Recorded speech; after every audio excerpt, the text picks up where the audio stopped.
Hello, everybody. Welcome to the channel today. And if you're just joining, my name is Ever Raphael. I started this series to share the faithful devotions with you. The faithful devotions is by Kenneth Hagin. So I got the leading to share the faithful devotion. Normally, it's my personal devotion, and I said, "Oh, instead of making it personal, let me do it with the world. Let me do it with you." And the goal is to help us both build our faith, and I'm very, very sure this will be very helpful to somebody out there or even to you.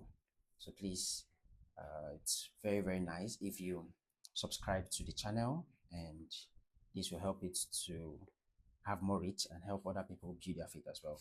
So straight to business. Today's topic is for another, and today's date is March 23rd. The verse in focus for today is 3 John chapter 1 verse 4. And it reads, I have no greater joy than to hear that my children walk in truth.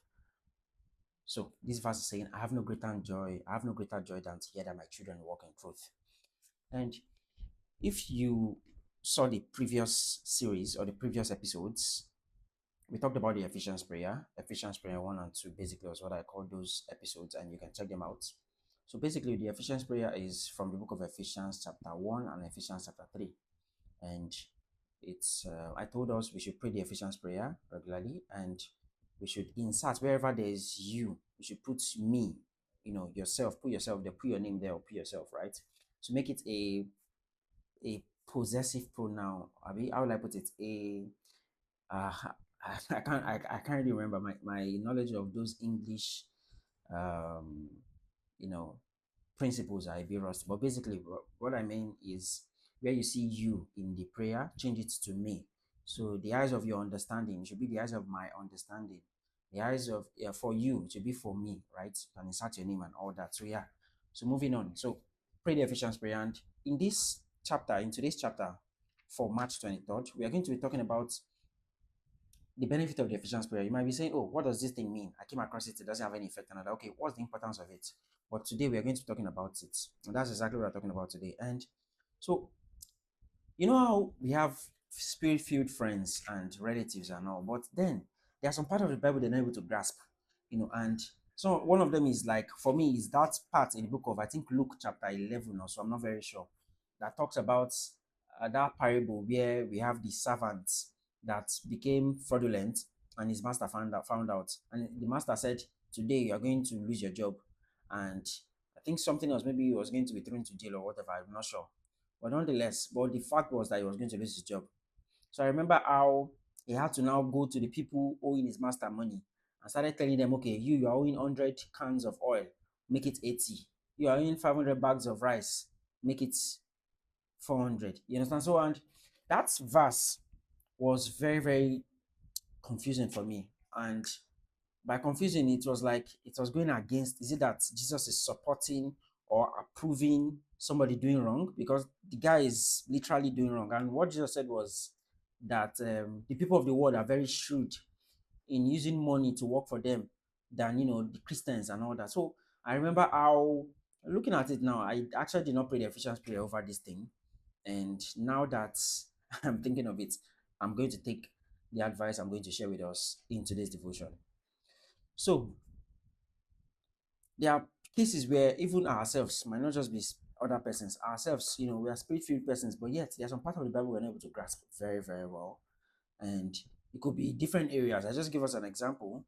It could be the area of thou shalt not. There was even one I saw yesterday. I think it was in the book of Deuteronomy, when it says, if a man takes a virgin woman and lays with her, he must marry her and all that. And I saw some translations of it, and I finally went to dig into it, and I saw it was actually, some other translations were saying, if a man rapes a virgin, he must marry her and all that. So it was a bit, so there are some cases like that in the Bible. It might not even be some, very counterintuitive one or some very, very deep ones. It might just be something as simple as um thou shalt not lie, or honor your father and your mother, or submit to your husband. I mean, that's another popular one we know.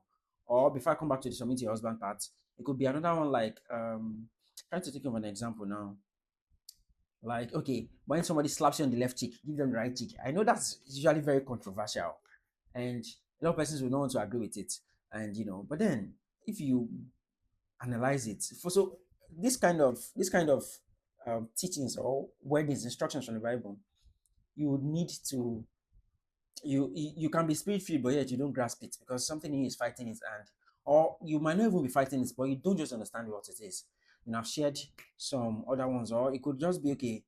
There was one the other day I had to like start doing in-depth research on. I can't really remember off the top of my head right now, but hopefully I remember. I'll put it in the comment section. So yes, there are cases like that, and in a way, for you to be able to grasp what the Bible is telling you, that is where the Ephesians prayer comes into play. Praying the Ephesians prayer and sitting with it, praying it morning and night. And I'm trying to confirm if my mic is working. My mic is working, yes, and it is working. So praying the Ephesians prayer, staying with it, sitting with it, praying it morning and night, day and night, helps you to interestingly grasp what you've been finding to be very difficult. And Ken Thinking was talking about it here. Um, if you are seeing me look down, I'm actually looking into the material which I showed us earlier. So he said it helps us to grasp important Bible truths, the Ephesians prayer. And Ken Hagin was talking about how he prayed the Ephesians prayer for a spirit-filled relative he had. And every morning and night, it was always inserting the person's name in the appropriate places. So now remember, I talked about inserting your name into the appropriate places in the verse when you're reading out or reciting the Ephesians prayer, you are praying it. So now look at an example of how Kenneth Hagin did it. So Lord, I'm praying this prayer for Joe. So you are praying for the person. Let's say the person's name is John. Lord, I'm praying this prayer for John. I'm praying this prayer for Nkechi. Put the person's name there. If it's yourself, put your name there. You can also pray this for yourself, right? Remember the Bible says, you have a log of wood in your eye and you're trying to remove a speck of dust or a speck of wood from somebody's eyes. So you need to remove yours first, you get. So yeah, and Lord, I'm praying this prayer for Joe. God of our Lord Jesus Christ, the Father of glory, give unto Joe the spirit of wisdom and revelation in the knowledge of him. I pray that the eyes of Joe's understanding be enlightened, that Joe may know what is the hope of his calling and what is the riches of his glory. Or let me repeat that. I pray that Joe may know what is the hope of his calling and what is the riches of the glory of his inheritance in the saints. And that's it. So you complete it. So I just gave it, that's like a sample of how to pray the Ephesians prayer for somebody or for yourself, inserting the name there, your name or the person's name. And Ken said he continued through both prayers. The first one, the one in chapter 1, or the second one in chapter 3. He prayed these prayers for him morning and night for 10 days. The length of days is dependent on you. You're going to pray for 5 days, for 7 days, for 10 days, for 20 days, for 200 days.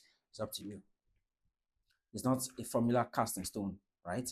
And finally, that relative of his wrote him saying, it's amazing how things have opened up to me. That he's beginning to see what Ken Hagin has been talking about. No human teacher had talked to him about spiritual matters. Nobody talked to him about spiritual matters. His revelation, the eyes of his understanding, just opened up to him. The wordings, the message in that part of the Bible was trying to understand, the biblical truths just got revealed to him better. So that's what the Ephesians prayer does. The eyes of your understanding becomes enlightened. So now, people frequently want to know how to pray for friends and family and loved ones. Some people just say, God bless them. These people are spirit filled already. They are born again. So God bless them, or God whatever. God has already blessed them. That's one thing. As believers, God has already blessed them. They just don't know it. So they can't take advantage of it. That's why they cannot take advantage of it. So you cannot say God bless them. God has already blessed them. So they need to be able to take advantage of it. They are not able to take advantage of it because they do not know about their blessings, right? And that's why they can't take advantage of it. So what you need to do is to pray the Ephesians prayer for your friends and your loved ones. That way, they'll be able to know about the blessings of God, tap into it, leverage it, and take advantage of it fully. So pray it morning and night, and more frequently if you can. If you can pray it more than morning and night, more times per day, not just morning and night. And pray it more frequently as many times as you can. And God bless you. So as usual, let's take our confession. And repeat after me as usual. Okay, yes, for our confession today, you need to pray the Ephesians prayer for someone you desire to walk in the truth. Pray the Ephesians prayer for somebody, a friend, a loved one, a relative, whoever. Pray the Ephesians prayer for somebody. And have a wonderful day, guys. Stay blessed. Cheers. Cheers, cheers, cheers.